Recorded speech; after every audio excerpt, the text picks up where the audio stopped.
Hi readers, Miss B here. Hope you all are doing great and you're happy and you're healthy. Reaching out to you today to let you know that I have created a lesson plan that we'll be working on all week. The lesson plan revolves around 2 different books that I specifically chose for you. These books are about completely different topics, even set in different time periods. However, they have a similar theme. So we're going to break it down. We're going to analyze the story, the challenges that these characters have, and we're going to dig deeper in terms of how to find the theme, how to decipher topics, and what is the moral of the story, both stories. Hopefully you guys enjoy the lesson, and I'll be back. Salt in His Shoes. Michael Jordan in Pursuit of a Dream by Dolores Jordan, with Rosalind M. Jordan, illustrated by Kadir Nelson. I hope that you enjoy this amazing story. Michael loved to play basketball. Every Saturday, he followed his older brothers, Larry and Ronnie, to the park, hoping that they would let him play. And if one of the guys who usually played with them didn't show, they always did. But there was one problem. His name was Mark, and he was the tallest boy on the court. "What's the matter, Mikey? Too short?" Mark flapped his arms in Michael's face. "Over here!" shouted Larry. But when Michael threw the ball, Mark's long arms came out of nowhere and knocked the ball away. It flew into the hands of a player on Mark's team. He made the basket, and the game was over, just like that. "I'm really sorry, guys. If I were taller, that wouldn't have happened." All the way home, Michael apologized, even though no one was mad at him. His oldest brother, Ronnie, tried to cheer him up. "Look, little brother, you played good today. Don't worry, we'll win the next time." When they got home, Michael went into the kitchen where Mama was cooking dinner. He was still disappointed, and she could tell. "You guys lost again today, huh?" Michael nodded. He sat quietly for a minute and then said, "Mama, how can I grow taller?" Now, Mama knew the answer to a lot of questions, but this was a tough one. She thought for a moment as she sprinkled salt and pepper on the chicken she was making for dinner. Then she smiled, looked at Michael, and said, "Salt." "Salt?" Michael looked at his mama. "Salt in your shoes. We'll put salt in your shoes and say a prayer every night. Before you know it, you'll be taller," she replied. "Salt in my shoes," Michael said quietly to himself. Surely Mama was teasing. He sat staring out of the window, trying to figure out how salt was going to help him grow. He noticed the rose bushes outside in Mama's garden. They had grown high along the fence, and roses of all colors were blooming on the vines. He thought to himself, "I remember when Mama first planted those bushes." Michael's face lit up. If Mama knows how to make those rose bushes grow taller, then maybe she's right. Maybe salt in my shoes really will help me grow. Growing more excited, Michael twirled around and started asking lots of questions. "Mama, how long will it take? And how tall do you think I'll get?" Smiling, Mama sat down next to him and explained, "In order for this to work, the most important things you have to do are be patient and listen to what I tell you and say your prayers every night." Listening carefully, Michael shook his head. "Okay, Mama, I'll be patient. But what does saying my prayers have to do with it?" "Everything," Mama replied, and she hugged him. "Now go wash up and tell your brothers and sister to get ready for dinner." Michael dashed out of the kitchen, almost knocking over his father, who was walking in. "What's he up to now?" asked Daddy. "Oh, the usual," laughed Mama, "chasing a dream." Later, during dinner, Mama noticed that Michael was barely eating anything. He was already daydreaming about being taller. "Michael, first things first. You won't grow if you don't eat, especially your vegetables," Mama said. "But I'm not really hungry," he said. Raising her eyebrows, Mama gave him a stern look. Slowly, Michael picked up his fork and began to eat. Minutes later, his plate was clean and he was asking for more. That evening, at bedtime, Michael set his favorite game shoes on the floor next to the growth chart hanging on the wall. Then he put on his pajamas, said his prayers, and jumped into bed. When Mama came in, Michael was fast asleep. By the look on his face, she could tell he was already playing basketball in his dreams. Standing by his bed, Mama sprinkled salt in his shoes. Then she prayed quietly over him, as she did all of her children. "Dear God, please help Michael to be the best he can be and to give his best in all that he does. And Lord, could you please make him just a little bit taller tomorrow than he is today? Thank you. Amen."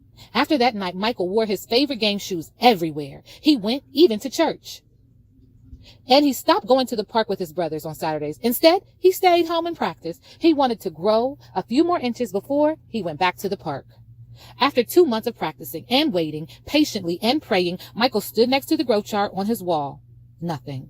He hadn't grown an inch. He was disappointed, but he did not stop believing. I've just got to give it more time, like Mama said, Michael thought to himself, and that's what he did. 2 more months of practicing went by, and still nothing. Now Michael was becoming a little sad. Not only had he not grown 1 inch, but he also missed playing basketball with Larry and Ronnie. About the only thing he didn't miss was being picked on by Mark.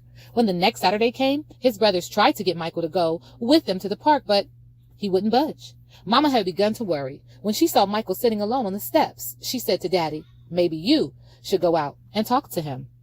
So Daddy went out and sat with Michael.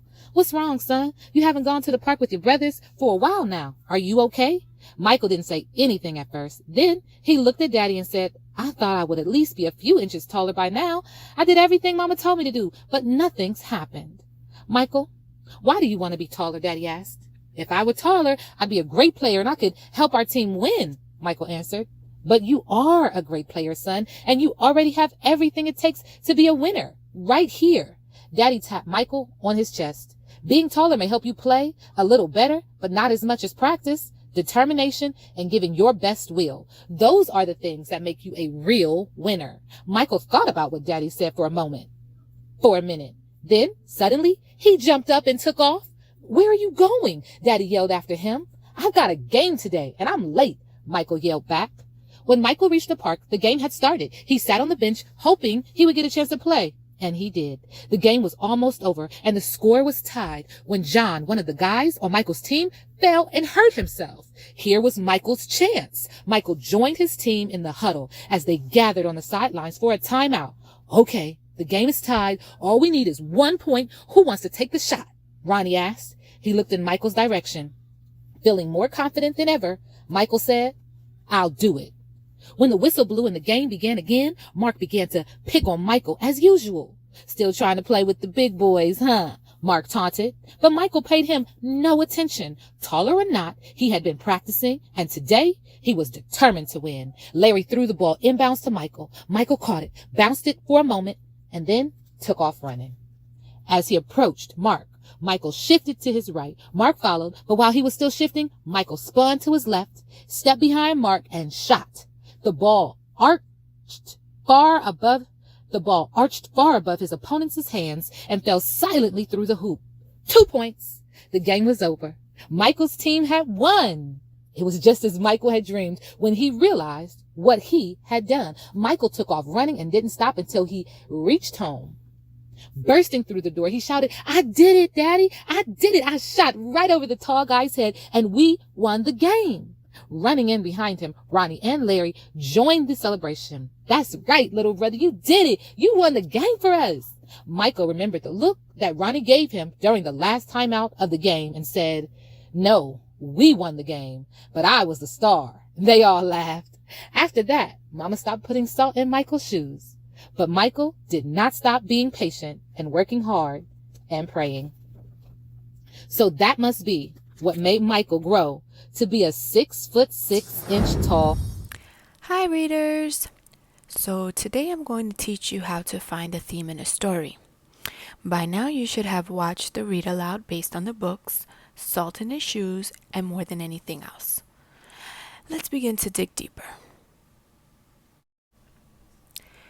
So the theme is one of the most important parts of a story because it helps us to know what the author is really trying to say. Part of your job as a reader is to understand what the author is trying to say. Writers will rarely just come out and say, hey readers, this is what I want you to get from my story. But instead, you as a reader must make connections and draw conclusions about what the author's real message is. In other words, you have to put together clues that the author is giving you in the story. You also have to consider the characters and their changes within the story.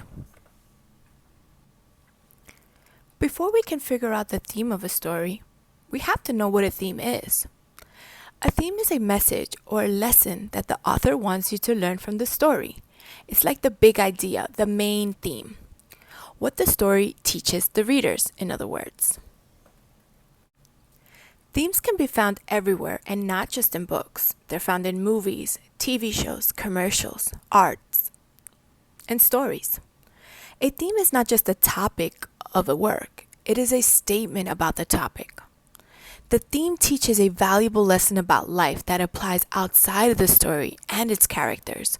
Some examples of themes could be don't judge a book by its cover, or money can't buy happiness. But we have to remember that it's not a topic. So I want to make a clear distinction between themes and topics. What is a topic? Topics are the subject matter addressed in the story. They're typically one word and will tell you as a reader what the story is mostly about in a word or two. So for example, in Salt in His Shoes, the topic could be about basketball. But we know that that's not the theme of the story.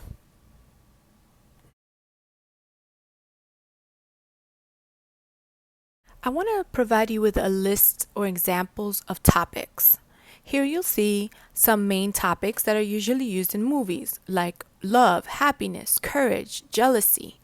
For example, in some of the stories you may know from Disney movies, let's say Cinderella, some of the main topics in that story are compassion, courage, kindness, and maybe in the story Frozen, sibling love could be one of the topics in the movie. But again, they are not the theme, they're just the topic. So readers, here are some ways that you can identify themes.